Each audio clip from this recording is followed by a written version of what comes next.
ಸಿಂಧೂರಾರುಣವಿಗ್ರಹಾಂ ತ್ರಿನಯನಾಂ ಮಾಣಿಕ್ಯಮೌಲೀಸ್ಫುರತ್ತಾರಾನಾಯಕಶೇಖರಾಂ ಸ್ಮಿತಮುಖೀಂ ಆಪೀನವಕ್ಷೋರುಹಾಂ ಪಾಣಿಭ್ಯಾಮಲಿಪೂರ್ಣರತ್ನಚಷಕಂ ರಕ್ತೋತ್ಪಲಂ ಬಿಭ್ರತೀಂ ಸೌಮ್ಯಾಂ ರತ್ನಘಟಸ್ಥರಕ್ತಚರಣಾಂ ಧ್ಯಾಯೇತ್ ಪರಾಮಂಬಿಕಾಂ.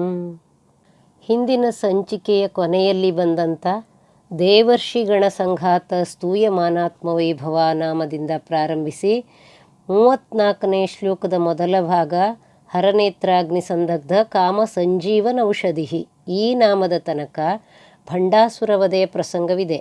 ಈ ಭಂಡಾಸುರ ವಧೆಗೆ ಸಂಬಂಧಿಸಿದ ಮೂಲ ಕಥಾನಕದ ವಿಷಯವನ್ನು ಸ್ವಲ್ಪ ಸಂಕ್ಷೇಪವಾಗಿ ಮೊದಲಿಗೆ ತಿಳ್ಕೊಂಡ್ಬಿಟ್ರೆ ಮುಂದಿನ ನಾಮಗಳೆಲ್ಲ ಸುಲಲಿತವಾಗಿ ಅರ್ಥವಾಗ್ತಾ ಹೋಗ್ತದೆ. ಸಂಕ್ಷೇಪವಾಗಿ ಆ ಭಂಡಾಸುರನ ಕಥೆಯನ್ನು ಹೇಳೋದಾದರೆ, ಈ ಭಂಡಾಸುರ ಅನ್ನುವ ಈ ರಾಕ್ಷಸ ಮೊದಲೇ ಹೇಳಿದಂತೆ ಮನ್ಮಥ ದಹನದ ಭಸ್ಮದಿಂದ ಹುಟ್ಟಿ ಬಂದವನು. ಚಿತ್ರಕರ್ಮ ಅನ್ನುವವನು ಈ ಮನ್ಮಥ ದಹನದ ನಂತರ ದೊಡ್ಡ ಭಸ್ಮದ ರಾಶಿಯಾಗಿರ್ತದಲ್ಲ, ಆ ಭಸ್ಮದ ರಾಶಿಯಿಂದ ಒಂದು ಪುರುಷಾಕೃತಿಯ ಗೊಂಬೆಯನ್ನು ಮಾಡ್ತಾನಂತೆ. ಆ ಪುರುಷಾಕೃತಿಯ ವಿಚಿತ್ರ ಗೊಂಬೆಯನ್ನು ಒಂದು ಸಲ ಅಲ್ಲೇ ಇರುವಂಥ ಪರಮೇಶ್ವರ ನೋಡ್ತಾನೆ. ಅವನ ದೃಷ್ಟಿ ಬಿದ್ದ ಕೂಡಲೇ ಆ ಗೊಂಬೆ ಜೀವಂತ ಆಯಿತು. ಹಾಗೆ ಆ ಗೊಂಬೆ ಜೀವಂತ ಆದ ಗೊಂಬೆ ಏನಿದೆ ಅದು ಶತರುದ್ರೀಯ ಮಂತ್ರದಿಂದ ಶಿವನನ್ನು ಸ್ತುತಿಸಿ ಸಂತುಷ್ಟಗೊಳಿಸಿ ಅವನಿಂದ ವರ ಪಡೆದುಕೊಳ್ತಾನೆ. ಆ ವರ ಎಂಥದ್ದು? ನನ್ನೊಡನೆ ಯುದ್ಧ ಮಾಡುವವನ ಅರ್ಧ ಬಲ ನನಗೆ ಸೇರಬೇಕು, ಮತ್ತು ಶತ್ರುವಿನ ಯಾವ ಅಸ್ತ್ರಶಸ್ತ್ರಗಳು ತನ್ನನ್ನು ನಾಶ ಮಾಡದೇ ಇರಲಿ ಅಂತ ಈ ರೀತಿ ವಿಚಿತ್ರ ವರ. ಒಟ್ಟಿನಲ್ಲಿ ಸಾವು ಬರಬಾರ್ದು ರಾಕ್ಷಸರಿಗೆ, ಆ ಥರದ ವರವನ್ನು ಅವರು ಪಡ್ಕೊಳ್ತಾರೆ. ಇದನ್ನೆಲ್ಲ ನೋಡ್ತಾ ಇದ್ದ ಬ್ರಹ್ಮ, ಭಂಡ, ಲೋಕವನ್ನು ಹಿಂಸಿಸುವ ಸಲುವಾಗಿ ಇಂಥ ವರವನ್ನು ನೀನು ಪಡ್ಕೊಂಡಿಲ್ಲ ಅನ್ನೋ ಅರ್ಥದಲ್ಲಿ ಭಂಡ ಅಂತ ಬ್ರಹ್ಮ ಉದ್ಗರಿಸ್ತಾನೆ. ಶಿವನ ವರಬಲದಿಂದ ಕೊಬ್ಬಿದ ಈ ಬಂಡಾಸುರ ಸೋಮಾರಿ, ನಿರ್ಲಜ್ಜ, ಭಂಡತನದ ಪರಮಾವಧಿಯ ದುಷ್ಟ ಅಸುರನಾಗಿರ್ತಾನೆ. ಸಾಧು ಸಜ್ಜನರನ್ನು, ದೈವಿ ಗುಣ ಸಂಪನ್ನರನ್ನು, ಸಾಮಾನ್ಯರನ್ನು ಮತ್ತು ಬಲಹೀನರನ್ನು ಹಿಂಸೆ ಮಾಡ್ತಾ, ಸ್ತ್ರೀಯರನ್ನು ಬಲಾತ್ಕರಿಸ್ತಾ, ಎಲ್ಲ ರೀತಿಯಲ್ಲೂ ಭಂಡತನವನ್ನೇ ತನ್ನ ಬಂಡವಾಳವನ್ನಾಗಿ ಮಾಡಿಕೊಂಡಿರ್ತಾನೆ. ಈಗಲೂ ಈ ಬಂಡಾಸುರರ ಹಾವಳಿ ನಮ್ಮ ಸಮಾಜದಲ್ಲಿ ಇದ್ದೇ ಇದೆಯಲ್ಲ, ಹಾಗೆ ಆಗಲೂ ಇತ್ತು. ಆಗ ಈ ರಾಕ್ಷಸರು ದೇವತೆಗಳ ವರಬಲದಿಂದ ಕೊಬ್ಬಿರ್ತಿದ್ರು. ಈಗಿನ ಬಂಡಾಸುರರು ಈ ಭ್ರಷ್ಟ ರಾಜಕಾರಣಿಗಳ ಹಾಗೂ ಭ್ರಷ್ಟ ಅಧಿಕಾರಿಗಳ ಬೆಂಬಲ, ಅವರ ಕೃಪಾ ಕಟಾಕ್ಷದಿಂದ ಕೊಬ್ಬಿರ್ತಾರೆ ಅಲ್ವಾ. ಹಾಗೆ ಚಿತ್ರಹಿಂಸೆ ಮಾಡ್ತಾ ಮಾಡ್ತಾ ಉತ್ತಮರನ್ನು ಕಷ್ಟಕ್ಕೀಡು ಮಾಡಿದ್ದ ಈ ಬಂಡಾಸುರ. ಹಾಗಾಗಿಯೇ ದೇವತೆಗಳು ಮತ್ತು ಋಷಿಗಳೆಲ್ಲ ತಮ್ಮ ಜ್ಞಾನದ ತೇಜಸ್ಸಿನಿಂದ ಚಿದಗ್ನಿಯಲ್ಲಿ ಈ ಚೈತನ್ಯ ಭಗವತಿಯನ್ನು ಪ್ರಾರ್ಥಿಸಿ ಈ ದುಷ್ಟ ಬಂಡಾಸುರನ ವಧೆಯನ್ನು ಮಾಡುವಂತೆ ಪ್ರಾರ್ಥಿಸಿಕೊಳ್ತಾರೆ, ಬೇಡಿಕೊಳ್ತಾರೆ. ಅಧರ್ಮ ಮೇರೆ ಮೀರಿದಾಗ, ಸಜ್ಜನರು ಕಷ್ಟಕ್ಕೊಳಗಾದಾಗ ಅವತರಿಸಿ ಬರ್ತೇನೆ ಅಂತ ಕೃಷ್ಣ ಪರಮಾತ್ಮ ಗೀತೆಯಲ್ಲಿ ಹೇಳ್ತಾನಲ್ಲ, ಹಾಗೆ ಈ ಬಂಡಾಸುರನ ವಧೆಗಾಗಿಯೇ ಶ್ರೀಮಾತೆ ಲಲಿತಾಂಬಿಕೆ ಚಿದಗ್ನಿಕುಂಡ ಸಂಭೂತಳಾಗಿ ಪ್ರಕಾಶಮಾನವಾದ ಶ್ರೀಚಕ್ರದಲ್ಲಿ ಅವತರಿಸಿ ಬರ್ತಾಳೆ ಅಂತ ಬ್ರಹ್ಮಾಂಡ ಪುರಾಣದ ಲಲಿತೋಪಾಖ್ಯಾನ ಹೇಳುತ್ತೆ. ಈ ಕಥಾಭಾಗ ಏನನ್ನು ಹೇಳ್ತದೆ ಅಂತಂದರೆ, ಯಾವಾಗಲೂ ಹೀಗೆ ಹಿಂಸಾ ಪ್ರವೃತ್ತಿಯಿಂದ ಚಿತ್ರಹಿಂಸೆ ಮಾಡುವ ರಾಕ್ಷಸಿ ಪ್ರವೃತ್ತಿಯವರು ಯಾವಾಗ ಪ್ರಬಲರಾಗ್ತಾರೋ ಆಗ ದೇವತೆಗಳು ಏನೂ ಮಾಡದ ಸ್ಥಿತಿಗೆ ಬಂದಾಗ, ದೇವತೆಗಳು ಅಂತಂದರೆ ಇಂದ್ರಾದಿ ದೇವತೆಗಳು, ಲೋಕ ವ್ಯವಸ್ಥೆಗಾಗಿಯೇ ಅವರು ಇರುವಂಥವರು. ಈ ದೇವತೆಗಳು ಯಾಕೆ ಏನೂ ಮಾಡಲಿಕ್ಕಾಗಲ್ಲ ಅಂತಂದರೆ, ಆ ರಾಕ್ಷಸರು ಘೋರ ತಪಸ್ಸನ್ನು ಮಾಡಿ ಆ ಬ್ರಹ್ಮ ವಿಷ್ಣು ಮಹೇಶ್ವರರಿಂದಲೇ ವಿಚಿತ್ರವಾದ ವರಗಳನ್ನು ಪಡೆದಿರ್ತಾರೆ. ಆ ವರವನ್ನು ಮೀರಲಿಕ್ಕೆ ಈ ದೇವತೆಗಳಿಗೆ ಆಗಲ್ಲ. ಹಾಗಾಗಿ ಈ ಶಕ್ತಿ ಸ್ವರೂಪಿಣಿ ಅಂದರೆ ಮೂಲ ಚೈತನ್ಯ, ಆ ದೇವತೆಗಳಿಗೂ ಮೂಲ ಚೈತನ್ಯವಾದ ಈ ಭಗವತಿಯನ್ನು ಇವರು ಪ್ರಾರ್ಥಿಸ್ತಾರೆ. ಆಗ ಈ ದೇವಿಯ ಆವಿರ್ಭಾವವು ಆಗಲೇಬೇಕಾಗ್ತದೆ. ಯಾವ ಯುಗದಲ್ಲಾದರೂ ಸರಿ. ಈ ಚಂಡ ಮುಂಡ, ಶುಂಭ ನಿಶುಂಭ, ಮಹಿಷಾಸುರ, ಈ ಭಂಡಾಸುರ ಇಂಥ ರಾಕ್ಷಸರನ್ನು ಕೊಲ್ಲಲಿಕ್ಕೆ ಈ ದೇವಿ ಚಂಡಿ, ದುರ್ಗೆ, ಕಾಳಿ ಹೀಗೆಲ್ಲ ಅವತಾರವನ್ನು ತಾಳಲೇಬೇಕಾಗ್ತದೆ. ಯಾಕಂದರೆ ಈ ಜಗತ್ತಿಗೆ ಕ್ಷೇಮವನ್ನುಂಟು ಮಾಡುವುದೇ ಆ ಚೈತನ್ಯ ಭಗವತಿಯ ಮೂಲ ಉದ್ದೇಶ. ಅವಳು ನಮ್ಮ ತಾಯಿ ಅಲ್ವಾ, ತಾಯಿ ತನ್ನ ಸಜ್ಜನ ಮಕ್ಕಳನ್ನು ರಕ್ಷಣೆ ಮಾಡಬೇಕಲ್ಲ. ಹಾಗಾಗಿ ರಾಕ್ಷಸರೂ ಅವಳ ಮಕ್ಕಳೇ ಆದ್ರೂ ಅವರ ಒಂದು ನಿರ್ಲಜ್ಜ ಸ್ವಭಾವ, ಈ ಅಸುರಿ ಗುಣ ಆ ತಾಯಿಗೆ ಹಿಡಿಸೋದಿಲ್ಲ. ಈ ಥರ ನೆಗೆಟಿವ್ ಪವರ್ ಅವಳಿಗೆ ಇಷ್ಟ ಆಗೋದಿಲ್ಲ. ಹಾಗಾಗಿ ಅವಳು ತಾನೇ ಆವಿರ್ಭವಿಸಿ ಆ ತನ್ನ ದುಷ್ಟ ಮಕ್ಕಳನ್ನು ಸಂಹಾರ ಮಾಡ್ತಾಳೆ. ಅದು ಅಂದೂ ಹೌದು, ಇಂದೂ ಹೌದು. ಈ ಕಥೆ ಏನು ಸೂಚನೆ ಕೊಡ್ತದೆ ಅಂತಂದರೆ, ನಮ್ಮ ಸುತ್ತಮುತ್ತಲಿನಲ್ಲಿ ಈ ರೀತಿ ಹಿಂಸೆಯಾದಾಗ ನಮ್ಮನ್ನು ನಾವು ಶರಣಾಗತ ಭಾವದಿಂದ ಆ ತಾಯಿಯಲ್ಲಿ ಸಮರ್ಪಣೆ ಮಾಡ್ಕೊಂಡು ಪ್ರಾರ್ಥನೆ ಮಾಡಿದರೆ ಈ ರೀತಿ ನಮ್ಮನ್ನು ಕೂಡ ಅವಳು ರಕ್ಷಣೆ ಮಾಡ್ತಾಳೆ ಅಂತ ಸೂಚನೆ ಮಾಡ್ತಾ ಇದೆ. ಜೊತೆಗೆ ಎಲ್ಲ ರೀತಿಯ ದೈವಿ ಉಪಾಸನೆಯ ವಿಧಾನಗಳೇನಿದೆ, ಆ ಉಪಾಸನೆ ಮಾಡುವವನ ಹೃದಯದಲ್ಲಿ ಆತ್ಮ ಜಾಗೃತಿಯನ್ನು ಉಂಟು ಮಾಡಿ ಆ ನೆಗೆಟಿವ್ ಪವರ್, ಅಸುರಿ ಶಕ್ತಿ ಅಂತ ನಾವೇನು ಹೇಳ್ತೀವಿ, ಆ ಅಸುರಿ ಶಕ್ತಿಯನ್ನು ನಾಶ ಮಾಡಲಿಕ್ಕೆ ಬೇಕಾದ ಸಾಮರ್ಥ್ಯವನ್ನು, ಮನೋಬಲವನ್ನು ನಮ್ಮೊಳಗೆ ತುಂಬಿಡುವುದಕ್ಕಾಗಿ ಈ ಋಷಿ ಮಹರ್ಷಿಗಳು ತಾವು ತಮ್ಮ ಅಂತರಂಗದಲ್ಲಿ ಧ್ಯಾನದಲ್ಲಿ ಕಂಡುಕೊಂಡಂಥ ಮಂತ್ರ, ಯಂತ್ರ, ತಂತ್ರೋಪಾಸನೆಯನ್ನು, ಸಹಸ್ರನಾಮಗಳಂತಹ ಅನೇಕ ಸ್ತುತಿಗಳನ್ನು ಕೂಡ ಇಟ್ಟಿರೋದು ನಮ್ಮೊಳಗೆ ಒಂದು ಆತ್ಮ ಜಾಗೃತಿಯನ್ನು ಉಂಟು ಮಾಡಲಿಕ್ಕಾಗಿ ಅನ್ನೋದನ್ನು ನಾವು ಅರ್ಥ ಮಾಡ್ಕೋಬೇಕು. ಈ ಸಂದರ್ಭದಲ್ಲಿ ಈ ಲಲಿತಾ ಸಹಸ್ರನಾಮದ ಈ ಕಥೆಯೂ ಕೂಡ ಇದನ್ನೇ ಹೇಳುವಂಥದ್ದು. ಈ ಸಹಸ್ರನಾಮವನ್ನು ಪಠಿಸುವಾಗ ಈ ವಿಷಯವನ್ನು ಚೆನ್ನಾಗಿ ಅರ್ಥ ಮಾಡಿಕೊಂಡು ನಾವು ಪಠಿಸಿದರೆ ನಮ್ಮ ಸುತ್ತಮುತ್ತಲು ನಮಗೆ ಯಾರು ಕಷ್ಟ ಕೊಡ್ತಾರೋ ಅಥವಾ ನಮ್ಮದೇ ಯಾವುದೋ ಸ್ವಭಾವ ಕಷ್ಟ ಆಗಿರ್ತದೋ ನಮಗೆ, ಅದನ್ನೆಲ್ಲವನ್ನು ಕೂಡ ಅಳಿಲಿಕ್ಕೆ ಆತ್ಮ ಜಾಗೃತಿ ಮಾಡಿಕೊಂಡ್ರೆ ಲಲಿತಾಂಬಿಕೆ ಅನ್ನುವಂಥ ಆತ್ಮ ಚೈತನ್ಯ ನಮ್ಮೊಳಗೆ ಉದಿಸಿ ಈ ದುಷ್ಟತನವನ್ನು ಅದು ಹೊರಗಿರಲಿ ಅಥವಾ ಒಳಗಿರಲಿ ನಾಶ ಮಾಡ್ತದೆ ಅಂತ ಈ ಕಥಾನಕ ಹೇಳುವಂಥದ್ದು. ಇದನ್ನು ಸರಿಯಾಗಿ ಲಕ್ಷ್ಯದಲ್ಲಿ ಇಟ್ಟು ನೋಡ್ಕೋಬೇಕು, ವಿಚಾರ ಮಾಡ್ಕೋಬೇಕು. ಈಗ ಕಥಾಭಾಗಕ್ಕೆ ಬರೋದಾದರೆ, ಭಂಡಾಸುರನ ಪಟ್ಟಣ ಹೇಗಿತ್ತು ಅಂತ ಹೇಳ್ತಾರೆ. ಈ ಭಂಡಾಸುರನ ಪಟ್ಟಣದ ಹೆಸರು ಶೂನ್ಯಕ ಅಂತ. ಶೂನ್ಯಕ ಅಂತಂದರೆ ಏನು ಇಲ್ಲದೆ ಇರೋದು ಅಂತ ಅರ್ಥ. ಅಂದರೆ ಸಜ್ಜನರು ಬದುಕಲಿಕ್ಕೆ ಬೇಕಾದಂಥ ಧರ್ಮ ವ್ಯವಸ್ಥೆ ಎಲ್ಲವೂ ಶೂನ್ಯ ಅಂತ ಈ ಶೂನ್ಯಕ ಅನ್ನುವ ಪಟ್ಟಣದ ಸರಿಯಾದ ಅರ್ಥ. ಆಮೇಲೆ ಈ ಭಂಡಾಸುರ ಅಂತಂದರೆ ಕಾಮ, ಕ್ರೋಧ, ಲೋಭ, ಮೋಹ, ಮದ, ಮಾತ್ಸರ್ಯ ಅನ್ನುವಂಥ 6 ವಿಷಯಗಳು, 6 ಗುಣಗಳೇನು ಮನುಷ್ಯನ ಮನಸ್ಸಿನಲ್ಲಿರ್ತದೆ, ಇದೆಲ್ಲ ಅವುಗಳ ಮಿತಿಯನ್ನೂ ದಾಟಿ ತೀರ ವಿಕೃತವಾಗಿ ಪೈಶಾಚಿಕವಾಗಿ ಮಾರ್ಪಟ್ಟು ಪರಹಿಂಸೆಯೇ ಪ್ರಧಾನ ಕರ್ತವ್ಯವಾಗಿ ಯಾವ ಮನುಷ್ಯ ಬದುಕ್ತಾನೋ ಅವನು ಭಂಡಾಸುರನೇ. ಇವತ್ತಿಗೂ ಇಂಥವರು ನಮ್ಮ ಮಧ್ಯದಲ್ಲಿ ಇರ್ತಾರೆ. ನಮಗೆಲ್ಲ ಗೊತ್ತು, ನಮಗೆಲ್ಲ ಅನುಭವಕ್ಕೆ ಬಂದಿರ್ತದೆ ಇದು. ಮೇಲ್ನೋಟಕ್ಕೆ ಅವರಲ್ಲಿ ಏನೂ ಕಾಣೋದಿಲ್ಲ ಈ ಗುಣಗಳೆಲ್ಲ. ಆದರೆ ಒಳಗಡೆ ಹೋಗಿ ನೋಡಿದರೆ ಆ ದುಷ್ಟತನ ತುಂಬಿ ತುಳುಕ್ತಾ ಇರ್ತದಲ್ವಾ. ಅದೇ ಈ ಶೂನ್ಯಕ ಪಟ್ಟಣದ ವಿಶೇಷ ಲಕ್ಷಣ. ಅಂತಂದರೆ ಎಲ್ಲ ಭಂಡತನ, ಸೋಮಾರಿತನ, ಅಹಂಕಾರ, ಅಧಿಕಾರ ಎಲ್ಲ ಸೇರಿಕೊಂಡಾಗ ಆಗ ಆ ಶೂನ್ಯಕ ಪಟ್ಟಣವೇ ರಚನೆಯಾಗಿಬಿಡ್ತದೆ. ಇದು ಈ ಭಂಡಾಸುರನು ಆಳುವಂತಹ ಪ್ರದೇಶ ಅಂತ ಈ ಶೂನ್ಯಕ ಅನ್ನುವಂಥ ಒಂದು ಹೆಸರು ಇಷ್ಟೆಲ್ಲ ವಿಷಯಗಳನ್ನು ಬಿಚ್ಚಿಡ್ತದೆ. ಮುಂದೆ ಈ ಭಂಡಾಸುರ ರಾಕ್ಷಸ ತಂದೆಯ ಎಲ್ಲ ದುರ್ಗುಣಗಳನ್ನು ಪಡೆದುಕೊಂಡಂತಹ 30 ಮಕ್ಕಳು ಅವನಿಗಿದ್ರಂತೆ. ಆ ತಂದೆಗೆ ತಕ್ಕ ಮಕ್ಕಳು ಅವರು. ಈ ಶೂನ್ಯಕ ಪಟ್ಟಣ ಅಂತ ಈ ದುಷ್ಟತನದ ಎಲ್ಲ ಲಕ್ಷಣಗಳನ್ನು ಮೇಲೆ ಹೇಳಾಯ್ತಲ್ಲ, ಅದೆಲ್ಲವನ್ನು ಕೂಡ ವಿಸ್ತರಣೆ ಮಾಡಲಿಕ್ಕೆ ಪ್ರಯತ್ನ ಮಾಡ್ತಾ ಇರುವಂಥ 30 ಮಕ್ಕಳು. ಆ ತಂದೆ ಮಕ್ಕಳಿಗೆ ತಕ್ಕಂಗೆ 2 ಮಂತ್ರಿಗಳಿದಾರಂತೆ. ಅವರ ಹೆಸರು ವಿಶಂಗ ಮತ್ತು ವಿಶುಕ್ರ. ಇವರ ಹೆಸರೇ ಸಾಕು ಇವರ ಸ್ವಭಾವ ಏನು ಅಂತ ಅರ್ಥ ಮಾಡ್ಕೊಳ್ಳಿಕ್ಕೆ.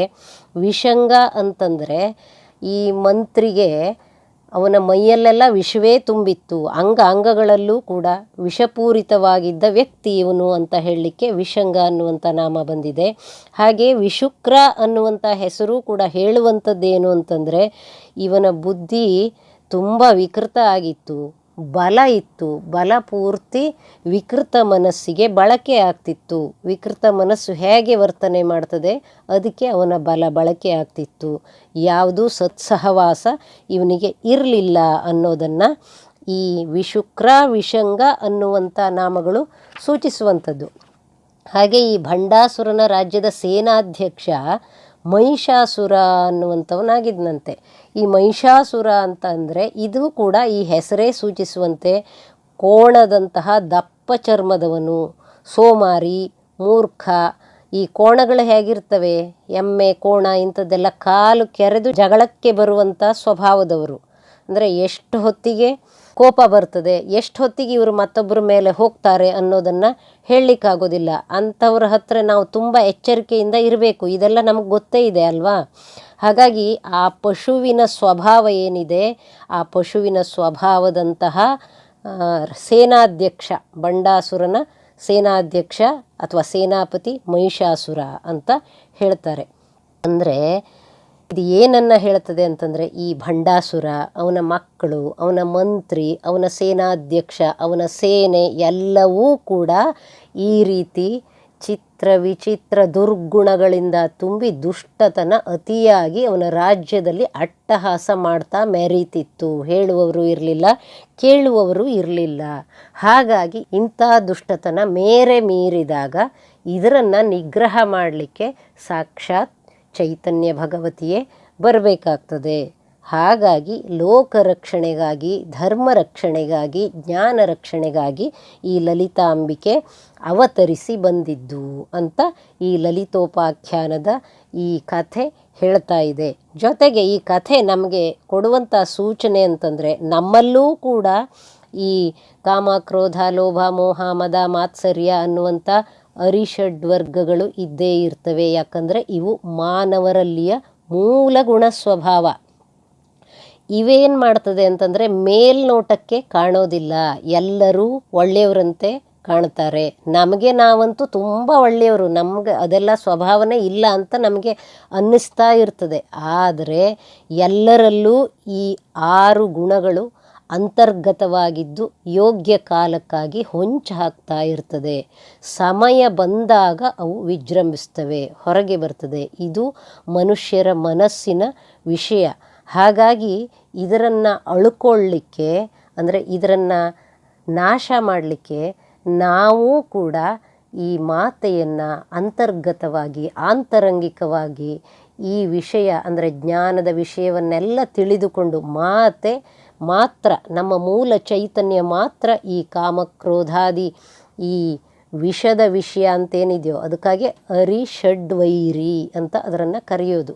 ನಮ್ಮ ವೈರಿಗಳು, ನಾವು ಜ್ಞಾನವಿಲ್ಲದೆ ಈ ರೀತಿ ವರ್ತನೆ ಮಾಡ್ತಾ ಇದ್ದಾಗ, ಅಜ್ಞಾನದಲ್ಲಿದ್ದಾಗ ಈ ನಮ್ಮ ಮನಸ್ಸಿನ ದುರ್ಗುಣಗಳೇ ನಮ್ಮ ವೈರಿಗಳು ಅಂತ ಅರಿಷಡ್ವೈರಿ ಅಂತ ಈ 6 ಕರೀತಾರೆ. ಈ ಅರಿಷಡ್ವೈರಿಗಳನ್ನು ನಾವು ನಮ್ಮ ಮನಸ್ಸಿನಿಂದ ತೆಗೆದು ಹಾಕ್ಕೊಳ್ಬೇಕಾದ್ರೆ, ನಮ್ಮ ಮನಸ್ಸಿನ ವಿಕಾಸ ಆಗಬೇಕಾದ್ರೆ ಈ ಶ್ರೀಮಾತೆಯನ್ನೇ ನಾವು ಶರಣು ಹೋಗಬೇಕು, ಬೇರೆ ದಾರಿ ಇಲ್ಲ. ಹಾಗಾಗಿ ನಮ್ಮ ಮನಸ್ವೀ ಪ್ರಾರ್ಥನೆಯಿಂದ, ಶರಣಾಗತಿಯಿಂದ ಇಂಥದ್ದನ್ನೆಲ್ಲ, ಇಂಥ ದುರ್ಗುಣಗಳನ್ನು, ಇಂಥ ತಮೋಗುಣಗಳನ್ನು, ಇಂಥ ಭಂಡ ಗುಣಗಳನ್ನು ನಾವು ನಮ್ಮಷ್ಟಕ್ಕೆ ಅಳಿದುಕೊಳ್ಳಬಹುದು ಅಂತ ಈ ಕಥಾನಕ ಸೂಚಿಸ್ತಾ ಇದೆ. ಇದನ್ನು ಗಮನಿಸಿಕೊಳ್ಳಬೇಕು. ಮುಂದಿನ ಶ್ಲೋಕ. ಸಂಪತ್ಕರಿ ಸಮಾರೂಢ ಸಿಂಧುರವ್ರಜ ಸೇವಿತ ಅಶ್ವಾರೂಢಾಧಿಷ್ಠಿತಾಶ್ವ ಕೋಟಿ ಕೋಟಿಭಿರಾವೃತ. ಈ ಶ್ಲೋಕದಲ್ಲಿ ಮೊದಲನೇ ನಾಮ ಸಂಪತ್ಕರಿ ಸಮಾರೂಢ ಸಿಂಧುರವ್ರಜ ಸೇವಿತ. ಇದರ ಅರ್ಥವನ್ನು ನೋಡೋದಾದರೆ, ಸಂಪತ್ಕರಿ ದೇವಿಯಿಂದ ಸಮಾರೂಢವಾದ ಆನೆಗಳ ಗುಂಪುಗಳಿಂದ ಸೇವಿತಳಾದವಳು ಅಂತ ಅರ್ಥ. ಸಂಪತ್ಕರಿ ಅನ್ನೋದು ದೇವಿಯ ಒಂದು ರೂಪ. ಈ ದೇವತೆ ದೇವಿಯ ಗಜದಳಕ್ಕೆ ನಾಯಕಿ. ಯಾಕೆಂದರೆ ಇವಳು ಗಜಶಾಸ್ತ್ರ ನಿಪುಣಳಂತೆ. ಆನೆಗಳನ್ನು ಪಳಗಿಸೋದು ಹೇಗೆ, ಅವುಗಳನ್ನು ಯುದ್ಧದಲ್ಲಿ ಬಳಸೋದು ಹೇಗೆ, ಆ ಆನೆಗಳಿಂದ ಶತ್ರು ಸೈನ್ಯದ ಮೇಲೆ ದಾಳಿ ಮಾಡೋದು ಹೇಗೆ ಎಂಬಂಥ ಎಲ್ಲ ಸೂಕ್ಷ್ಮತೆಯನ್ನು ತಿಳಿದವಳು. ಜೊತೆಗೆ ಕೈಯಲ್ಲಿ ಆ ಆನೆಗಳನ್ನು ನಿಗ್ರಹಿಸುವಂತಹ ಅಂಕುಶವನ್ನು ಧರಿಸಿದವಳು. ಆ ಅಂಕುಶವನ್ನು ಎಲ್ಲಿ ತಿವಿಬೇಕು, ಎಷ್ಟು ತಿವಿಬೇಕು ಅಂದರೆ ಆನೆಗಳನ್ನು ಕಂಟ್ರೋಲ್ ಮಾಡೋದು ಹೇಗೆ ಆ ಅಂಕುಶದಿಂದ, ಈ ಎಲ್ಲ ರಹಸ್ಯಗಳು ಮತ್ತು ಈ ಎಲ್ಲ ಸೂಕ್ಷ್ಮತೆ ಈ ಸಂಪತ್ಕರಿ ದೇವಿಗೆ ತಿಳಿದಿದೆ. ಹಾಗಾಗಿ ಇವಳು ಮಾತೆಯ ಈ ಗಜದಳದ ನಾಯಕಿ. ಸ್ವತಃ ಇವಳೇ ಒಂದು ಮದಗಜವನ್ನೇರಿ ಉಳಿದ ಅಸಂಖ್ಯ ಗಜದಳದೊಡನೆ ಭಂಡಾಸುರ ವಧೆಗೆ ಸಿದ್ಧಳಾಗಿದ್ದಾಳೆ. ಆ ಬಲಾಢ್ಯ ಆನೆಗಳೆಲ್ಲ ತಮ್ಮ ನಾಯಕಿಯ ಸಂಜ್ಞೆಗಾಗಿ ಈಗ ಕಾಯ್ತಾ ನಿಂತಿದ್ವು ಅಂತ ಈ ನಾಮ ಹೇಳ್ತಾ ಇದೆ. ಮುಂದಿನ ನಾಮ ಅಶ್ವಾರೂಢಾಧಿಷ್ಠಿತಾಶ್ವ ಕೋಟಿ ಕೋಟಿಭಿರಾವೃತ. ಇದರ ಅರ್ಥ ಅಶ್ವಾರೂಢಳಿಂದ ಸಮಾರೂಢವಾದ ಕೋಟಿ ಕೋಟಿ ಕುದುರೆಗಳಿಂದ ಆವೃತಳಾದವಳು. ಅಶ್ವ ಅಂತಂದರೆ ಕುದುರೆ, ಇದು ನಮಗೆಲ್ಲ ಗೊತ್ತೇ ಇದೆ. ಈ ದೇವತೆ ಅಂದರೆ ಈ ಅಶ್ವಾರೂಢ ಅನ್ನುವಂಥ ದೇವತೆ ಈ ಲಲಿತಾ ಪರಮೇಶ್ವರಿಯ ಪಾಶಾಯುಧದಿಂದ ಉದ್ಭವಿಸಿದವಳು ಅಂತ ಹೇಳ್ತಾರೆ. ಅಂದರೆ ದೇವಿಯ ಶಕ್ತಿಯ ಒಂದು ರೂಪವೇ ಇವಳು ಅಂತ. ಇವಳು ಆ ಕುದುರೆಯನ್ನು ಏರಿದಾಳೆ. ಹಾಗೂ ಆ ಕುದುರೆಗಳ ದಳ ಏನಿದೆ, ದೇವಿಯ ಕುದುರೆಯ ದಳ, ಅದಕ್ಕೆಲ್ಲ ನಾಯಕಿ. ಯಾಕೆ ಅಂತಂದರೆ ಹಿಂದಿನ ನಾಮದಲ್ಲಿ ಹೇಗೆ ಸಂಪತ್ಕರಿ ಅನ್ನುವಂಥ ದೇವಿ ಗಜದಳಕ್ಕೆ ನಾಯಕಿಯೋ, ಆ ಗಜರಹಸ್ಯವನ್ನೆಲ್ಲ ಅವಳು ಬಲ್ಲವಳು, ಹಾಗೆ ಇವಳು ಅಶ್ವರಹಸ್ಯವನ್ನು ಬಲ್ಲವಳು. ಹಾಗಾಗಿ ಅಶ್ವದಳಕ್ಕೆ ಇವಳು ನಾಯಕಿಯಾಗಿ ಭಂಡಾಸುರ ವಧೆಗೆ ಸಿದ್ಧಳಾಗಿದ್ದಾಳೆ. ಕೋಟಿ ಕೋಟಿ ಅಶ್ವಗಳಿಂದ ಸನ್ನದ್ಧಳಾಗಿ ಇವಳು ಭಂಡಾಸುರ ವಧೆಗಾಗಿ ದೇವಿಯ ಒಂದು ಆಜ್ಞೆಯನ್ನು ಅಥವಾ ಸಂಜ್ಞೆಯನ್ನು ಎದುರು ನೋಡ್ತಾ ಇದ್ದಾಳೆ ಅಂತ ಈ ನಾಮ ಹೇಳ್ತಾ ಇದೆ. ಇದೆಲ್ಲ ನಾಮಗಳು ಕೂಡ ಭಂಡಾಸುರ ವಧೆಯ ಕಾಲದ್ದಾದ್ದರಿಂದ ಭಂಡಾಸುರ ವಧೆಗೆ ಹೇಗೆ ದೇವಿಯ ಸೈನ್ಯ ಸಜ್ಜುಗೊಳ್ತಾ ಇದೆ ಅನ್ನೋದನ್ನು ಒಂದೊಂದಾಗಿ ವಿವರಿಸ್ತಾ ಹೋಗ್ತಾ ಇದೆ. ಮುಂದಿನ ಶ್ಲೋಕ ಚಕ್ರರಾಜರಥಾರೂಢ ಸರ್ವಾಯುಧ ಪರಿಷ್ಕೃತ ಗೇಯ ಚಕ್ರರಥಾರೂಢ ಮಂತ್ರಿಣೀ ಪರಿಸೇವಿತ. ಈ ಶ್ಲೋಕದಲ್ಲಿ ಮೊದಲನೇ ನಾಮವನ್ನು ನೋಡೋದಾದರೆ ಚಕ್ರರಾಜರಥಾರೂಢ ಸರ್ವಾಯುಧ ಪರಿಷ್ಕೃತ ಅಂತಂದರೆ ಚಕ್ರರಾಜ ಅನ್ನುವ ರಥವನ್ನು ಏರಿ ಎಲ್ಲ ಆಯುಧಗಳನ್ನು ಧರಿಸಿದವಳು ಅಂತ ಅರ್ಥ. ಚಕ್ರರಾಜ ಅಂದರೆ ಶ್ರೀಚಕ್ರ. ಬಗೆ ಬಗೆಯ ಚಕ್ರಗಳ ಮೂಲಕ ಬೇರೆ ಬೇರೆ ದೇವರ ಆರಾಧನೆ ಮಾಡುವ ಕ್ರಮ ರೂಢಿಯಲ್ಲಿ ಇರೋದರಿಂದ ಈ ಎಲ್ಲ ಚಕ್ರಗಳಿಗೂ ಸರ್ವೋತ್ಕೃಷ್ಟವಾದ ಚಕ್ರ ಅಂತಂದರೆ ಶ್ರೀಚಕ್ರ. ಈ ಶ್ರೀಚಕ್ರದಲ್ಲಿ ಎಲ್ಲ ಮಂತ್ರ, ಯಂತ್ರ, ತಂತ್ರಶಕ್ತಿಗಳು, ಅವುಗಳ ಅಧಿಷ್ಠಾನ ದೇವತೆಗಳು ಆ ಚಕ್ರರಾಜವೆಂಬ ರಥದಲ್ಲಿ ಅಂತರ್ಗತವಾಗಿ ನಿಂತು ಜಗನ್ಮಾತೆಯ ಜೊತೆಗೆ ಯುದ್ಧಕ್ಕೆ ಸನ್ನದ್ಧರಾಗಿರುವರಲ್ಲದೆ ಸರ್ವ ಆಯುಧಗಳನ್ನೂ ಕೂಡ ಧರಿಸಿ ಸನ್ನದ್ಧರಾಗಿದ್ದಾರೆ ಅಂತ ಈ ನಾಮ ಹೇಳ್ತಾ ಇದೆ. ನಿಜಕ್ಕಾದರೆ ನಮ್ಮ ಶರೀರವೇ ಈ ಭಗವತ್ ಶಕ್ತಿ ಏರಿಕೊಂಡಿರುವ ರಥ. ನಮ್ಮ ಮೇಲೆ ದಾಳಿ ಮಾಡುವ ಶತ್ರುಗಳನ್ನು ನಾವು ನಮ್ಮಲ್ಲೇ ಇರುವ ಬಗೆ ಬಗೆಯ ಆಯುಧದಿಂದ, ಅಂದರೆ ಮಾತಿನ ಆಯುಧ, ಮನಸ್ಸಿನ ಆಯುಧ. ಮನಸ್ಸು ಹೇಗೆ ಆಯುಧವಾಗಿ ಕೆಲಸ ಮಾಡ್ತದೆ ಅಂತಂದರೆ ಯೋಚನೆ ಮಾಡಿ ಮಾಡುವಂಥ ಕೆಲಸ, ಇದು ಮನಸ್ಸಿನ ಆಯುಧ. ಇದರಿಂದ ಸದೆ ಬಡಿಯಲಿಕ್ಕೆ ನಾವು ಪ್ರಯತ್ನ ಮಾಡ್ತಾ ಇರ್ತೀವಿ ಅಂತ ಈ ನಾಮ ಒಳಗಿಂದ ಸೂಚಿಸ್ತಾ ಇದೆ. ಈ ಮಾತು ಗೀತೆಯಲ್ಲೂ ಬರ್ತದೆ. ಹೇಗೆ ಅಂತಂದರೆ ಈಶ್ವರ ಸರ್ವಭೂತಾನಾಂ ಹೃದ್ದೇಶೇ ಅರ್ಜುನ ತಿಷ್ಠತಿ ಭ್ರಾಮಯನ್ ಸರ್ವಲೋಕಾನಿ ಯಂತ್ರಾರೂಢಾನಿ ಮಾಯಯ ಅಂತ. ನಮ್ಮ ಶರೀರವೇ ಒಂದು ಯಂತ್ರ, ಇದರೊಳಗೆ ಭಗವಂತ ಇದ್ದಾನೆ. ಭಗವಂತನೇ ಈ ದೇಹ ಯಂತ್ರವನ್ನು ಆ ಹೊತ್ತಿಗೆ ಸರಿಯಾಗಿ ಏನೇನು ಮಾಡಬೇಕೋ ಅದಕ್ಕೆಲ್ಲ ಪ್ರೇರಣೆ ಕೊಟ್ಟು, ಒಳಗಿಂದ ಶಕ್ತಿ ಕೊಟ್ಟು ಎಲ್ಲ ಕೆಲಸಗಳನ್ನು, ಅಂದರೆ ಈ ಶರೀರದಿಂದ ಯಾವ ಕೆಲಸ ಆಗಬೇಕೋ ಆ ಎಲ್ಲ ಕೆಲಸವನ್ನು ಕೂಡ ಅವನೇ ಮಾಡಿಸೋದು ಅಂತ ಗೀತೆಯಲ್ಲಿ ಯಾವ ಒಂದು ಶ್ಲೋಕದ ಮೂಲಕ ಭಗವಂತ ಹೇಳ್ತಾನೋ ಅದೇ ಅರ್ಥದಲ್ಲಿ ಈ ಚಕ್ರರಾಜರಥಾರೂಢ ಸರ್ವಾಯುಧ ಪರಿಷ್ಕೃತ ಅನ್ನುವಂಥ ನಾಮವೂ ಕೂಡ ಹೊರಗಿನಿಂದ ಭಂಡಾಸುರ ವಧೆಗೆ ಸನ್ನದ್ಧಳಾದಂಥ ಒಂದು ಸ್ಥಿತಿಯನ್ನು ಹೇಳಿದರೂ ಒಳಗಿನಿಂದ ಸೂಚಿಸುವಂಥದ್ದೇನು ಅಂತ ಕೇಳಿದರೆ, ನಮ್ಮ ಶರೀರವೇ ಆ ಭಗವತ್ ಚೈತನ್ಯ ಏರಿಕೊಂಡಿರುವ ರಥ ಅಂತ ಸೂಚಿಸ್ತಾ ಇದೆ. ಅದೇ ನಮ್ಮ ಮೂಲ ಶಕ್ತಿ, ಅದೇ ನಮ್ಮೊಳಗಿನ ಜೀವಂತಿಕೆಯ ರಹಸ್ಯ ಅಂತ ಹೇಳ್ತಾ ಇದೆ. ಮುಂದಿನ ನಾಮ ಗೇಯಚಕ್ರ ರಥಾರೂಢ ಮಂತ್ರಿಣೀ ಪರಿಸೇವಿತ. ಇದರ ಅರ್ಥ ಏನು ಅಂತಂದರೆ, ಗೇಯಚಕ್ರವೆಂಬ ರಥದಲ್ಲಿ ಆರೂಢಳಾದ ಮಂತ್ರಿಣಿಯಿಂದ ಸೇವಿತಳಾದವಳು ಅಂತ ಈ ನಾಮ ಹೇಳ್ತಾ ಇದೆ. ಹೀಗಂದ್ರೆ ಏನು? ಗೇಯಚಕ್ರ ಅಂತಂದರೆ ಇದು ಮಂತ್ರಿಣಿ ಅಂತ ಬರ್ತದಲ್ಲ ಇದೇ ನಾಮದಲ್ಲಿ, ಆ ಲಲಿತಾಂಬಿಕೆಯ ಮಂತ್ರಿಣಿಯಾದ ಶ್ಯಾಮಲಾದೇವಿ ಏರಿದ ರಥದ ಹೆಸರು ಗೇಯಚಕ್ರ ಅಂತ. ಇನ್ನೊಂದು ಅರ್ಥ ಇದೆ ಇದಕ್ಕೆ. ಗೇಯಚಕ್ರ ಅಂತಂದರೆ ಶ್ರೀಚಕ್ರ ಅಂತಲೂ ಹೇಳ್ತಾರೆ. ಈ ಶ್ರೀಚಕ್ರ ರಥ ಇಲ್ಲಿ ಗೇಯಚಕ್ರ ಅಂತ ಪ್ರತಿಪಾದಿತವಾಗಿರುವಂಥದ್ದು. ಗೇಯ ಅಂತಂದರೆ ಸ್ತುತಿಗೆ ಯೋಗ್ಯವಾದ ಚಕ್ರ, ಹಾಡಲು ಯೋಗ್ಯವಾದ ಚಕ್ರ ಅಂತ ಅರ್ಥ. ಶ್ರೀವಿದ್ಯಾ ಉಪಾಸಕರು ಬೇರೆ ಬೇರೆ ರೀತಿಯ ಮಂತ್ರಗಳಿಂದ ಈ ಶ್ರೀಚಕ್ರವನ್ನು ಸದಾ ಸ್ತುತಿ ಮಾಡ್ತಾರೆ, ಉಪಾಸನೆ ಮಾಡ್ತಾರೆ.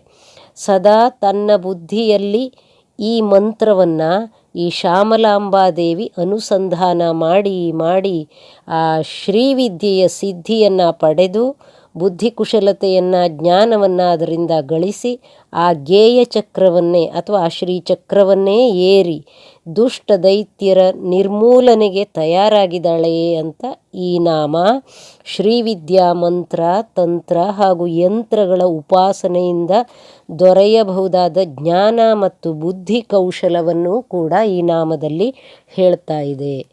ಮುಂದಿನ ಶ್ಲೋಕ ಕಿರಿಚಕ್ರರಥಾರೂಢ ದಂಡನಾಥ ಪುರಸ್ಕೃತ ಜ್ವಾಲಾಮಾಲಿನಿ ಕಾಕ್ಷಿಪ್ತ ವಹ್ನಿ ಪ್ರಾಕಾರ ಮಧ್ಯಗ. ಈ ಶ್ಲೋಕದಲ್ಲಿ ಮೊದಲನೇ ನಾಮ ನೋಡೋದಾದರೆ ಕಿರಿಚಕ್ರರಥಾರೂಢ ದಂಡನಾಥ ಪುರಸ್ಕೃತ ಅನ್ನೋ ನಾಮದ ಅರ್ಥ ಕಿರಿಚಕ್ರವೆಂಬ ರಥದಲ್ಲಿ ಆರೂಢಳಾದ ಸೇನಾಧ್ಯಕ್ಷೆಯಿಂದ ಶ್ರೀಮಾತೆ ಪುರಸ್ಕೃತಳಾಗಿದ್ದಾಳೆ ಅಂತ ಈ ನಾಮ ಹೇಳ್ತದೆ. ಅಂತಂದರೆ ಈ ಶ್ರೀಮಾತೆಯ ಸೇನಾಧ್ಯಕ್ಷೆ ಏನಿದ್ದಾಳೆ, ಸೇನಾಪತಿ ಅಂತ ನಾವು ಹೇಳ್ತೀವಲ್ವಾ, ಅದೇ ದಂಡನಾಥ ಅಂತಂದರು ಅವಳೇ, ಸೇನಾಧ್ಯಕ್ಷೆ ಅಂತಂದರು ಅವಳೇ. ಅವಳು ವಾರಾಹಿ ಅಂತ ಪ್ರಖ್ಯಾತಳಾದವಳು, ದೇವಿಯ ಒಂದು ರೂಪವೇ ಹೌದು ಇದು. ಹಾಗಾಗಿ ಅವಳು ದಂಡಪಾಣಿಯಾಗಿದ್ದಾಳಂತೆ, ದಂಡಪಾಣಿಯಾಗಿಯೇ ಈ ಕಿರಿಚಕ್ರದಲ್ಲಿ ಕೂತಿದ್ದಾಳಂತೆ. ಹಾಗಾಗಿ ಅವಳಿಗೆ ದಂಡನಾಥ ಅಂತ ಪ್ರಸಿದ್ಧಿ ಇದೆ. ಈ ಕಿರಿಚಕ್ರ ಅಂತ ಬಂತಲ್ಲ ಈ ನಾಮದಲ್ಲಿ, ಕಿರಿಚಕ್ರ ರಥ ಅಂತ ಈ ರಥದ ಹೆಸರು ಅಂತ ಹೇಳ್ತಾರೆ. ಜೊತೆಗೆ ಕಿರಿ ಅಂತಂದರೆ ವರಾಹ ಅಂತ ಒಂದು ಅರ್ಥ ಇದೆ. ವರಾಹ ಅಂತಂದರೆ ಹಂದಿ, ಹಂದಿ ಈ ರಥವನ್ನು ಎಳಿತಾ ಇದೆ, ಹಾಗಾಗಿ ಇದು ಕಿರಿಚಕ್ರ ಅಂತ ಹೇಳುತ್ತಾರೆ. ಜೊತೆಗೆ ಈ ರಥದ ಆಕಾರವೂ ಕೂಡ ಹಂದಿಯ ಆಕಾರದಲ್ಲೇ ಇದೆಯಂತೆ. ಈ ವರಾಹ ಆಕಾರದಲ್ಲಿದ್ದ ರಥವನ್ನು ವರಾಹಗಳೇ ಎಳಿತಾ ಮತ್ತು ವಾರಾಹಿ ಎನ್ನುವಂಥ ದೇವತೆ ಆ ಕಿರಿಚಕ್ರವನ್ನು ಏರಿ ಕುಳಿತಿದ್ದಾಳೆ. ಇವಳು ಮನಸ್ಸಿನಲ್ಲಿ ಶ್ರೀಮಾತೆಯನ್ನು ಆರಾಧನೆ ಮಾಡ್ತಾ ಇದ್ದಾಳೆ, ನೆನಪು ಮಾಡ್ತಾ ಇದ್ದಾಳೆ ಅಂತ ಈ ನಾಮ ಹೇಳ್ತಾ ಇರುವಂಥದ್ದು. ಈ ವರಾಹ ಅನ್ನುವಂಥದ್ದು ಈ ನಾಮದಲ್ಲಿ ಬಂದಿದೆಯಲ್ಲ, ಅದು ತುಂಬ ಧ್ವನ್ಯರ್ಥಕವನ್ನು ಹೇಳುವಂಥದ್ದು. ಅಂದರೆ ಸಾಂಕೇತಿಕವಾಗಿ ಮಾತಾಡ್ತದೆ ಈ ನಾಮ. ಏನು ಅಂತಂದರೆ, ತನ್ನ ಮೊನಚು ಕೋರೆದಾಡೆಗಳಿಂದ ಭೂಮಿಯನ್ನೇ ಬಗೆದು ಒಳ ಹೋಗುವಂಥದ್ದು ಈ ವರಾಹ, ಹಂದಿ. ಇದೆಲ್ಲ ನಮಗೆ ಗೊತ್ತಿದೆ. ಈ ಜ್ಞಾನದ ಕಿರಣಗಳು ಕೂಡ ಹಾಗೆಯೇ. ಈ ಮಾನವನ ಮನಸ್ಸಿದೆಯಲ್ಲ, ತುಂಬ ವಿಚಿತ್ರವಾದದ್ದು. ಇದು ಮಾಯೆಯಿಂದ ತುಂಬಿರುವಂಥದ್ದು. ಈ ಹೊರಪ್ರಪಂಚದ ಆಕರ್ಷಣೆಗೆ ಸಿಕ್ಕಿ ಹಾಕ್ಕೊಂಡು ತನ್ನನ್ನು ತಾನೇ ನೋವಿಗೆ ಈಡು ಮಾಡಿಕೊಳ್ಳುವಂಥ ಸ್ವಭಾವವುಳ್ಳದ್ದು ಈ ಮನಸ್ಸು. ಇಂಥ ಮನಸ್ಸು ಈ ಬಂಡ ಮನಸ್ಸನ್ನು ನಿಗ್ರಹಿಸಲು ಕೋರಿ ಪ್ರಾಮಾಣಿಕವಾಗಿ ಶರಣಾದ ಜೀವಕ್ಕೆ, ಅಂದರೆ ಶ್ರೀಮಾತೆಯನ್ನೇ ನನ್ನೊಳಗಿನ ಈ ಕತ್ತಲು, ಅಜ್ಞಾನ, ಭಂಡತನ ಎಲ್ಲವನ್ನೂ ನೀನು ಅಳಿದು ಬಿಡು ಅಮ್ಮ ಅಂತ ಶರಣಾಗಿ ಯಾರು ತುಂಬ ಪ್ರಾಮಾಣಿಕವಾಗಿ, ತುಂಬ ಆರ್ದ್ರವಾಗಿ ಪ್ರಾರ್ಥನೆ ಮಾಡ್ತಾರೋ ಅವರಿಗೆ ಒಳಗೇ ಇರುವಂಥ ಪರಮಶಕ್ತಿ ಆಂತರಿಕವಾಗಿ ನಮ್ಮ ಮನಸ್ಸನ್ನು ಜ್ಞಾನದಿಂದ ಪರಿವರ್ತಿತ ಮಾಡಿ ಅದನ್ನು ಶುದ್ಧೀಕರಣ ಮಾಡಿ ಆ ಪರಿಸ್ಥಿತಿಯನ್ನು ಎದುರಿಸಲು, ಅಂದರೆ ಸಂಕಟ ಸಮಸ್ಯೆ ಏನು ಬಂದಿದೆ ಆ ಪರಿಸ್ಥಿತಿಯನ್ನು ಎದುರಿಸಲಿಕ್ಕೆ ಬೇಕಾದಂತಹ ಎಲ್ಲ ರೀತಿಯ ಮನಸ್ಥೈರ್ಯವನ್ನು ತುಂಬಿ ಸಜ್ಜುಗೊಳಿಸ್ತಾಳೆ ಶ್ರೀಮಾತೆ ಅಂತ ಈ ನಾಮ ವರಾಹ ಅನ್ನುವಂಥ ಶಬ್ದದ ಮೂಲಕ ಹೇಳುವಂಥದ್ದು. ಜೊತೆಗೆ ಇನ್ನೊಂದು ಅರ್ಥ ಇದೆ. ದೇವಿಯನ್ನು ಆರಾಧಿಸುವ ಯೋಗಿ ಏನಿದ್ದಾನೆ ಅವನು ಸೃಷ್ಟಿ ಸ್ಥಿತಿ ಲಯಗಳ ಒಳಗೇ ಸಿಲುಕಿದ್ರೂ ಕೂಡ ಯಮಯಾತನೆಯನ್ನು ತನ್ನ ಬದುಕಿನಲ್ಲಿ ಅನುಭವಿಸೋದಿಲ್ಲ. ಯಾಕೆ ಅಂತಂದರೆ ಅವನು ನಿತ್ಯ ನಿರಂತರ ಆತ್ಮಾನುಸಂಧಾನ ನಿರತ. ಇಂತಹ ಯೋಗಿ ಈ ಯಾತನಾ ಚಕ್ರದ ಹೊರಗಿರ್ತಾನೆ ಈ ತಾಯಿಯ ದಯೆಯಿಂದ ಅಂತಂದರೆ ಪೂರ್ಣ ಸ್ವರೂಪಿಣಿಯಾದ ಆ ಶಕ್ತಿ ಚೈತನ್ಯ ಅಥವಾ ಭಗವತಿಯ ಲಲಿತಾಂಬಿಕೆ ಹೇಗಿರ್ಬೋದು? ಅವಳಿಗೆ ಈ ಯಾವ ಯಾತನೆಯೂ ಇಲ್ಲ, ಪೂರ್ಣ ಸ್ವರೂಪಿ. ಹಾಗಾಗಿ ನಮ್ಮ ಯಾತನೆಯನ್ನೂ ಕೂಡ ನಾವು ನಿಜವಾಗಿ ಶರಣಾದರೆ ಅವಳು ಕಳೆದು ಬಿಡ್ತಾಳೆ ಅನ್ನಲಿಕ್ಕೆ ಈ ವಾರಾಹ ಅಥವಾ ವಾರಾಹಿ ಅನ್ನುವಂಥ ಶಬ್ದವೆಲ್ಲ ಈ ನಾಮದಲ್ಲಿ ಬಳಕೆಯಾಗಿರುವಂಥದ್ದು. ಇದು ಸಾಂಕೇತಿಕವಾಗಿ ನಾಮಗಳು ಮಾತಾಡ್ತವೆ, ಇದನ್ನು ನೆನ್ಪಿಟ್ಕೋಬೇಕು. ಮುಂದಿನ ನಾಮ ಜ್ವಾಲಾ ಮಾಲಿನಿಕಾ ಕ್ಷಿಪ್ತ ವಹ್ನಿ ಪ್ರಾಕಾರ ಮಧ್ಯಗ. ಇಲ್ಲಿ ಜ್ವಾಲಾ ಮಾಲಿನಿ ಅನ್ನುವಂಥದ್ದು ಇನ್ನೊಂದು ದೇವತೆ. ಜ್ವಾಲಮಾಲೆಯನ್ನು ಧರಿಸಿ ಶೋಭಿಸುತ್ತಿರುವ ಅಗ್ನಿಮಂಡಲ ಮಧ್ಯಸ್ಥಳಾದ ಈ ದೇವತೆ ಶ್ರೀಮಾತೆಯನ್ನು ಸ್ಮರಣೆ ಮಾಡಿ ಭಂಡಾಸುರನ ವಧೆಗೆ ಸಿದ್ಧ ಆಗ್ತಾ ಇದ್ದಾಳೆ ಅಂತ ಈ ನಾಮ ಹೇಳುವಂಥದ್ದು. ಭಂಡಾಸುರನ ವಧೆಯ ಕಾಲಕ್ಕೆ ಈ ಜ್ವಾಲಾಮಾಲಿನಿ ಎಂಬ ದೇವಿಯ ಸೈನ್ಯದ ದೇವತೆ ದೇವಿಯರ ಸೈನ್ಯದ ಸುತ್ತ ಅಗ್ನಿವಲಯಗಳನ್ನು ಸೃಷ್ಟಿಸಿ ದೇವಿಯ ಸೈನ್ಯದ ಎದುರುಗಡೆ ಇದ್ರಲ್ಲ ಅಸುರ ಸೈನ್ಯ, ಆ ಅಸುರ ಸೈನ್ಯಕ್ಕೆ ದೇವಿಯ ಸೈನ್ಯದ ಒಬ್ಬರಿಗೂ ಕೂಡ ಏನೂ ಆಗದಂತೆ ಆ ಅಗ್ನಿ ವಲಯಗಳನ್ನು ಇಟ್ಟು ಕಾಪಾಡಿದ್ಲಂತೆ. ಹಾಗಾಗಿ ಇವಳ ಹೆಸರೇ ಜ್ವಾಲಾಮಾಲಿನಿ ಅಂತ. ಯಾರು ತಮ್ಮೊಳಗಿನ ಅಸುರ ಶಕ್ತಿಯ ನಿವಾರಣೆಗೆ ಉದ್ಯುಕ್ತರಾಗಿ ಶ್ರೀಮಾತೆಗೆ ಶರಣಾಗ್ತಾರೋ ಅಂತಹ ಭಕ್ತರಿಗೆ ಅವರ ಸುತ್ತ ಒಂದು ರಕ್ಷಣಾ ಶಕ್ತಿಯ ಕವಚವನ್ನೇ ಏರ್ಪಡಿಸಿ ಅವರಿಗೆ ಯಾವುದೇ ತೊಂದರೆಯಾಗದಂತೆ ಕಾಪಾಡುವ ಶಕ್ತಿ ಚೈತನ್ಯ. ಅವಳು ವಹ್ನಿಮಂಡಲ ಮಧ್ಯಗ, ಸೂರ್ಯಮಂಡಲ ಮಧ್ಯವಿದ್ದು ಇಡೀ ಜಗತ್ತಿನ ಜೀವ ಸಂಚಲನಕ್ಕೆ ಕಾರಣವಾದವಳು, ಜ್ಞಾನದ ಉದ್ದೀಪನಕ್ಕೆ ಕಾರಣೀಭೂತಳು. ಹಾಗೆ ಮನುಷ್ಯನಲ್ಲಿ ಪ್ರಾಣಶಕ್ತಿ ಎಂಬ ಅಗ್ನಿಯಲ್ಲಿದ್ದುಕೊಂಡು ಜೀವದ ಎಲ್ಲ ಕಾರ್ಯವನ್ನು ಪ್ರತಿ ಕ್ಷಣ ನಿರ್ವಹಿಸ್ತಾ ಶರಣಾಗತಿಯಾದವರನ್ನು ರಕ್ಷಿಸಿ ಕಾಪಾಡುವಂಥವಳು. ಯಾರು ನಿಜವಾದ ಭಕ್ತರೋ ಅವರು ಎಷ್ಟೇ ಕಷ್ಟ ಆದರೂ ಕೂಡ ಕೊನೆಗೆ ಜಗನ್ಮಾತೆಯ ಕೃಪೆಯಿಂದ ಜಗನ್ಮಾತೆಯ ರಕ್ಷಣೆಯಿಂದ ತಮ್ಮ ಗುರಿಯನ್ನು ಸಾಧಿಸಿಕೊಳ್ತಾರೆ ಅಂತ ಈ ನಾಮ ಸಾಂಕೇತಿಕವಾಗಿ ಬಿಚ್ಚಿಡುವಂಥದ್ದು. ವೈರಿಗಳಿಗೆ ಅವರು ಮುಂಬರದಂತೆ ಅಗ್ನಿ ವಲಯಗಳನ್ನು ಸೃಷ್ಟಿಸಿ ಅದನ್ನು ದಾಟದಂತೆ ಮಾಡ್ತಾಳೆ. ಹೊರಗಡೆಯಿಂದ ಈ ಥರ ರಕ್ಷಣೆ ಕೊಡ್ತಾಳೆ ತನ್ನ ಭಕ್ತರಿಗೆ, ಮತ್ತು ಒಳಗಡೆಯಿಂದ ಜ್ಞಾನಾಗ್ನಿಯನ್ನು ಉದ್ದೀಪನಗೊಳಿಸಿ ನಮ್ಮ ಬದುಕನ್ನು ಸಾರ್ಥಕ ಮಾಡ್ತಾಳೆ ಅಂತ ಈ ನಾಮ ಮಾತಾಡ್ತಾ ಇದೆ. ಇದನ್ನು ಗಮನಿಸಿಕೊಳ್ಬೇಕು. ಈ ಜ್ವಾಲಾಮಾಲಿನಿ ಕಾಕ್ಷಿಪ್ತ ವಹ್ನಿಪ್ರಾಕಾರ ಮಧ್ಯಗ ಅನ್ನುವಂತಹ ನಾಮಕ್ಕೆ ಪೂರಕವಾಗಿ ಚಕ್ರರಾಜ ಮಹಾಯಂತ್ರ ಮಧ್ಯವೃತ್ಯೈ ನಮೋ ನಮಃ ಅಂತ ಅಷ್ಟೋತ್ತರ ಶತನಾಮ ಇದೆ. ಅಂತಂದರೆ ಶ್ರೀಚಕ್ರದ 4 ಶಿವತ್ರಿಕೋಣಗಳು ಹಾಗೂ 5 ಶಕ್ತಿ ತ್ರಿಕೋಣಗಳ ಮಧ್ಯೆ ಬಿಂದು ರೂಪದಲ್ಲಿರುವ ದೇವಿಯನ್ನು ಜ್ವಾಲಾಮಾಲಿನಿ ಅಂತ ಶ್ರೀಚಕ್ರದಲ್ಲಿ ಹೇಳ್ತಾರೆ. ಹಾಗಾಗಿ ಚಕ್ರರಾಜ ಮಹಾಯಂತ್ರ ಮಧ್ಯವೃತ್ಯೈ ನಮೋ ನಮಃ ಅನ್ನುವಂಥ ಅಷ್ಟೋತ್ತರ ಶತನಾಮ ಬಂದಿದೆ.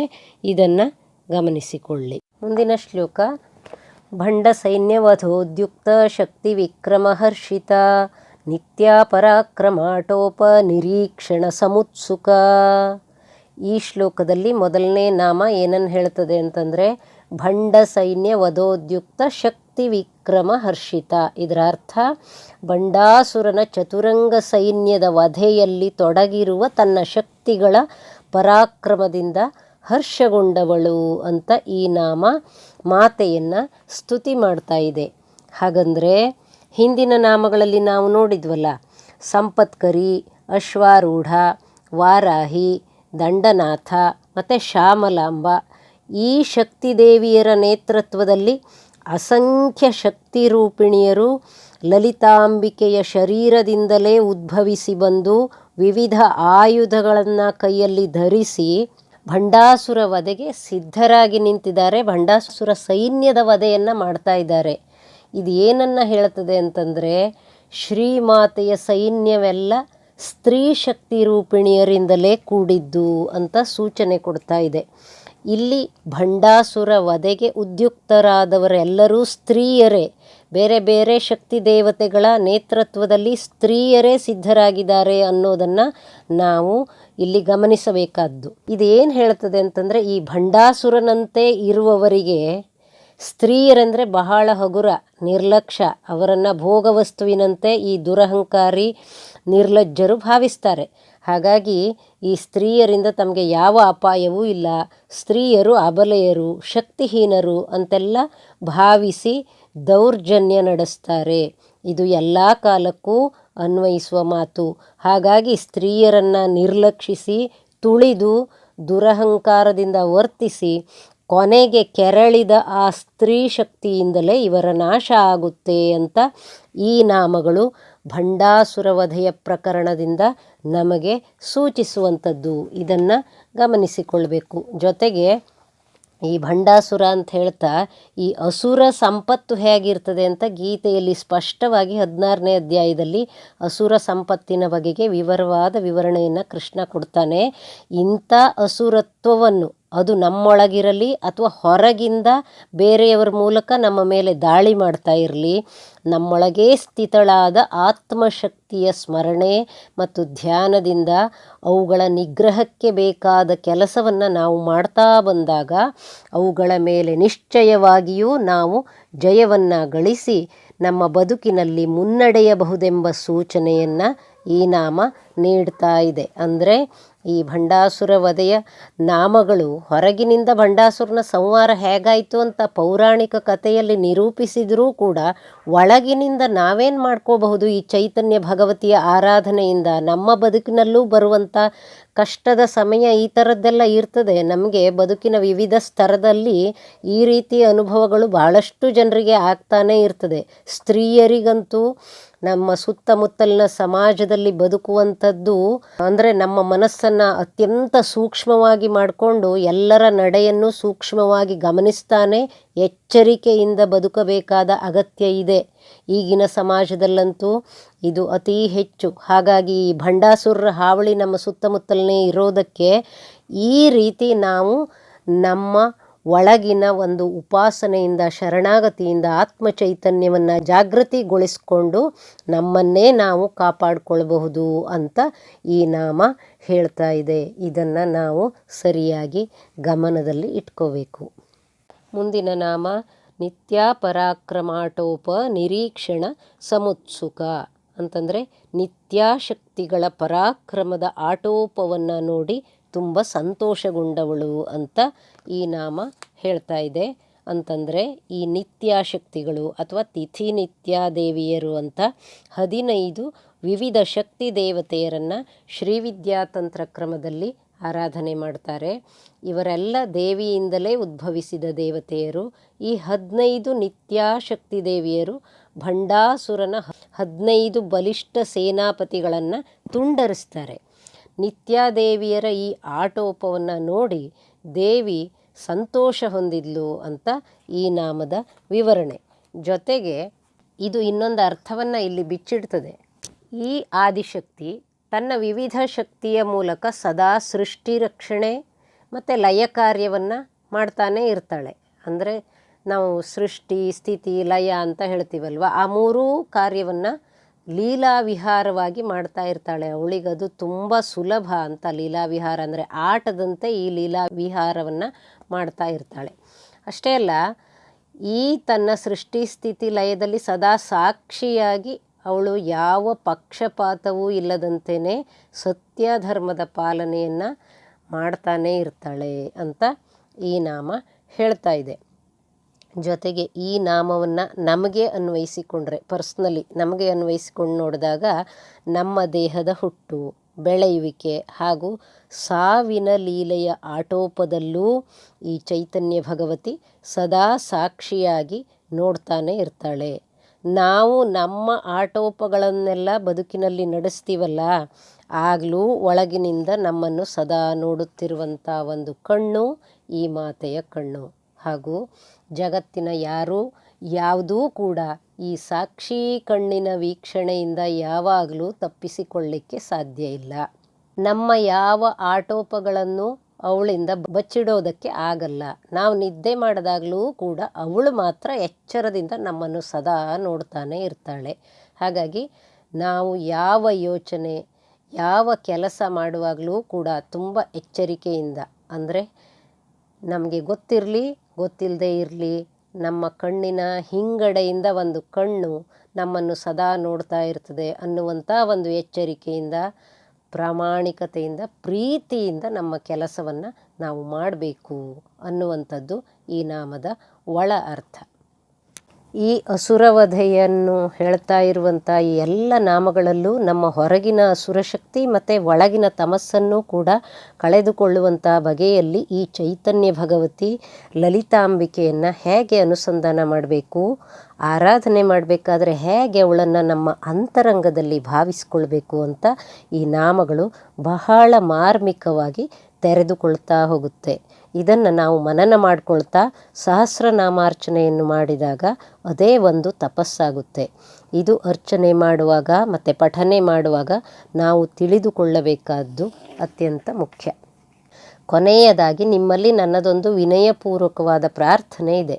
ಈ ಅರ್ಥ ವಿವರಣೆ ನಿಮ್ಮ ಮನಸ್ಸಿಗೆ ಮುಟ್ತಿದೆಯಾ ಇಲ್ವಾ ಅಂತ ನನಗೆ ಗೊತ್ತಾಗೋದು ಹೇಗೆ? ನಿಮ್ಮ ಮನಸ್ಸಿಗೆ ಏನು ಅನ್ನಿಸ್ತಿದೆ ಅಂತ ಒಂದು ಕಮೆಂಟ್ ಹಾಕಿ. ಅದಾಗಲ್ಲ ಅಂದರೆ ಅಟ್ಲೀಸ್ಟ್ ಒಂದು ಲೈಕ್ ಕೊಡಿ. ನಿಮ್ಮ ಸಹೃದಯತೆಯ ಪ್ರೋತ್ಸಾಹ ಸದಾ ನಮಗೆ ಬೇಕಲ್ವಾ? ಆದಷ್ಟು ನಿಮ್ಮ ಗ್ರೂಪ್ಗಳಿಗೆ ಇದನ್ನು ಕಳಿಸಿ. ಜಗನ್ಮಾತೆಯ ಮಹಿಮೆ ಎಲ್ಲೆಲ್ಲೂ ಭಿತ್ತರವಾಗಲಿ, ಎಲ್ಲರೂ ಅರ್ಥೈಸಿಕೊಂಡು ಓದಿ ಧನ್ಯರಾಗಲಿ. ನಮಸ್ಕಾರ.